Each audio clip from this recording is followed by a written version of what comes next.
Do you get lost watching YouTube videos that you forget to take a break? Well, I'm Kate, and in this video, I'm going to show you 2 ways to set up break reminders to avoid this happening. So let's get started. First of all, you open up your YouTube app, and then you tap on the U icon at the bottom here. And once you've done that, you scroll all the way down to time watched. Tap on it, scroll all the way down, and then you have the option of tools to manage your YouTube time. The first one is to remind you to take a break. You turn it on. Then you set the number of hours and frequency the reminder should occur. So let's say I say 2 hours, then I click on done, and that's it. So every 2 hours, YouTube will remind you to take a break.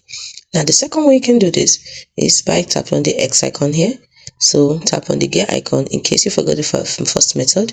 Then you go to General, tap on it, and then you have remind me to take a break. Turn it on, and then you can choose the number of hours, which you choose as 2 hours, and tap on OK.